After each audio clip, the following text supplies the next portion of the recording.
day 2 of playoff basketball has, I'm in the middle of it right now just because I'm not going to be able to watch the games tonight. I'm going to be at a soccer game. So I won't necessarily be able to watch the games, but I have to say I did get to see the Suns versus Lakers game. Great game. Even though the score might not show it, and, it's never really fun to watch Le flop. I'm joking around, but LeBron was he's been a little aggravating to watch recently, but we'll get into that in a little bit. So I watched the Lakers Suns. I did get to catch the end of Sixers versus Wizards. That game wasn't all too close, but, Russ had that little out of bounds play, and there's a little bit to talk about. But for now, I'm really just going to talk about the Suns versus the Lakers. And for all accounts, this was a really, really good game, and I think it's the beginning of a really, really good series. I'm excited to see what happens here just because, the Suns earned this spot. They're clearly a great team, and they have championship aspirations. But they've been matched up with the Lakers, who won the championship last year. Not much has changed, and honestly, they're one of the best, what are they? They're the 7th seed. They're one of the best 7 seeds ever. They are one of the best 7 seeds ever, and that's crazy because the Lakers didn't play that well, Anthony Davis didn't step up. That was my biggest problem with this game. The Lakers, AD is seen as a superstar. Some people would say he's a top 10 player. Anthony Davis is a really good player, but the past 2 games, he has been atrocious. When they played the Warriors, he was really, really bad. He kind of got saved with that LeBron shot. Anthony Davis was also really bad today. I kept waiting to see if he would step up, if Anthony Davis would become the Anthony Davis we expect him to be. And he never did. And that's a little troubling if I'm a Lakers fan because you need him to step up. Because without him, you need LeBron, who is 36 years old, to carry you through these playoffs. He's already been complaining about his ankle. He's one of the most... I really do not love watching LeBron when he gets into those little acting moments. When he flops or when he complains to the refs after every play, it gets very tiring. This game was no different, LeBron was the same LeBron we've seen all year, and the Lakers took a shit ton of free throws. By the half, the Lakers had taken 17 free throw attempts. The Suns didn't have a single attempt. Not a single attempt. And yes, a little bit of that is just the Lakers were better at drawing fouls and getting to the line, but that is such an astronomical difference in numbers. It's really a little disheartening to see. I did see a couple Dennis Schroeder shots that probably shouldn't have been shots in the first place, but that is up to your own opinions on the NBA refereeing and what you think needs to happen or what needs to change in the future. But with that all said, this game was great. To talk about the Suns a little bit, I want to talk a little bit about CP3, who, got hurt. And I don't necessarily know what he hurt, but it seemed he couldn't dribble. He couldn't shoot very well either. He ended up with 7 points or 9 points. Something very low. Something uncharacteristic from Chris Paul. He had 7 points. He ended up with 8 assists, which was tied for the team lead with Booker. And he was great when you talk about it basketball IQ-wise. He was obviously hurt from this injury. And I'm confused. I'm excited to see.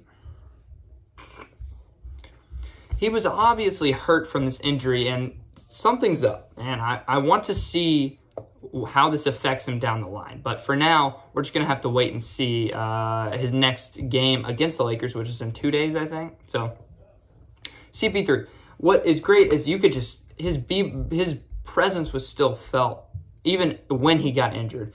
There was a clear downtick in the level of basketball the Suns were playing when CP3 left. They were demoralized. One of their best players, if not the most influential player on their team, was hurt.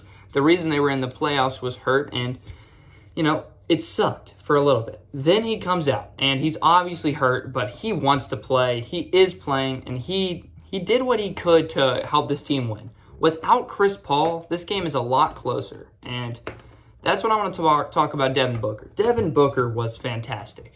As critical as I've been comparing him to Donovan Mitchell, who I still would take Donovan over Booker. I mean, if you don't know the history of the channel, you wouldn't know that is one of my most...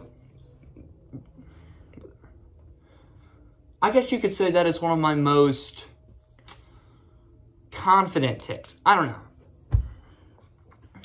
I guess you could say I think Devin Booker is not as good as Donovan Mitchell. And that is up for interpretation, and we're about to see if that is true in these playoffs. So far, Devin Booker's winning the battle. Even though Donovan hasn't played and is not even playing in Game 1 against the Grizzlies, Devin had 34, 8, and 7. He was incredible. I really think Devin Booker is playing the best basketball of his career and in important moments.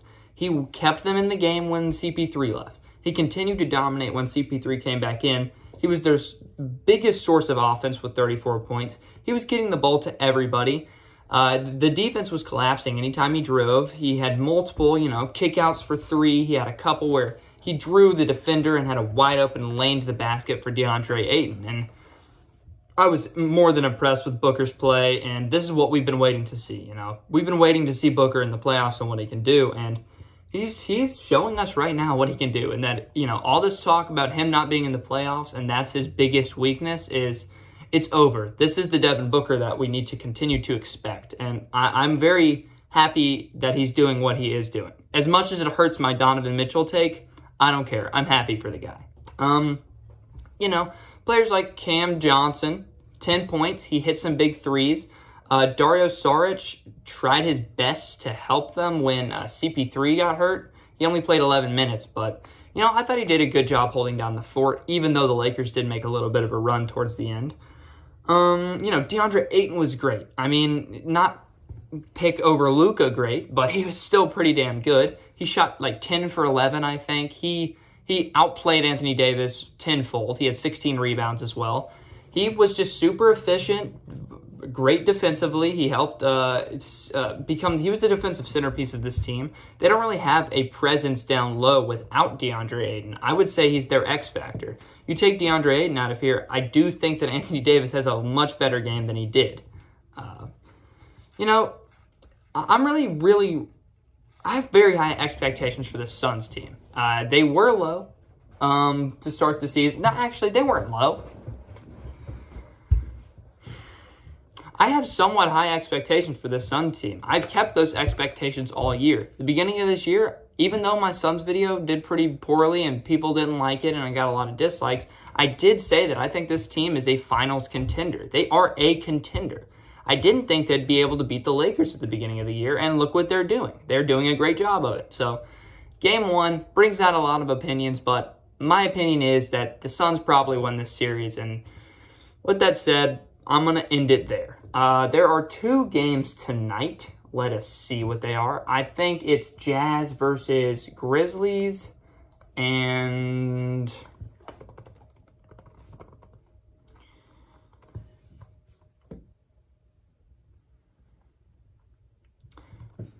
it's Jazz. There are 2 games tonight. It's Jazz Grizzlies, and the Hawks-Knicks game is going on as we speak. It is 45-44. Hawks are out. All these games have been pretty close. It's good to see when the matchups are justified and you don't have any blowouts. Sweeps. I don't know.